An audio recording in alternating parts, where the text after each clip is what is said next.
Artificial sweeteners. I mentioned in Chapter 3 that we should avoid all artificial sweeteners, and aspartame in particular. The WHO has this to say about aspartame. The assessments of aspartame have indicated that while safety is not a major concern at the doses which are commonly used, potential effects have been described that need to be investigated by more and better studies. Here are a few highlights from an article on GoodRx.com entitled, "What are artificial sweeteners and are they bad for me?" 6 possible risks to consider. A large number of studies have been carried out on artificial sweeteners, yet scientists are still divided in their views on their safety. According to the FDA's intake limits of aspartame, you'd have to consume a lot to reach a potentially unsafe level.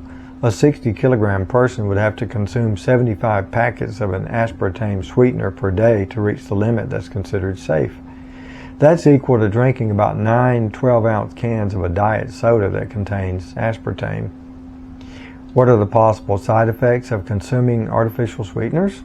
Increased appetite, weight gain, poorly regulated blood sugar, altered gut microbiome, increased risk for stroke and heart disease, increased risk for metabolic syndrome.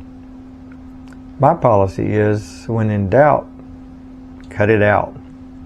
Seriously, if there's even a slight possibility that a substance is harmful to your health, why would you even consider putting it in your mouth? Allow me to repeat my advice from Chapter 3. If you want to drink something with 0 calories, just drink water. And if you simply can't resist that Starbucks drive-thru on the way to work, get a cup of black coffee. Only 5 calories. Meat. Here is an excerpt from Chapter 4.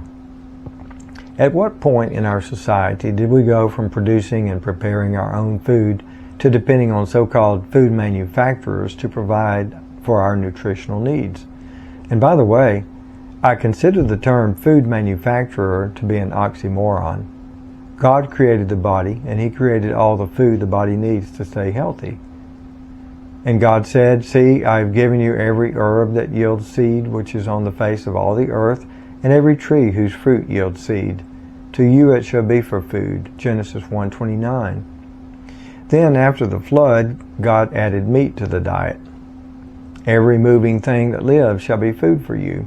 I have given you all things, even as the green herbs." Genesis 9:3. Later, God gave more specific instructions concerning the consumption of meat, which I will address later. But for now, the point I want to stress is that God is the only one capable of creating food that will adequately nourish the body. I assure you that any food that man manufactures is at best less than ideal, and in most cases, downright harmful.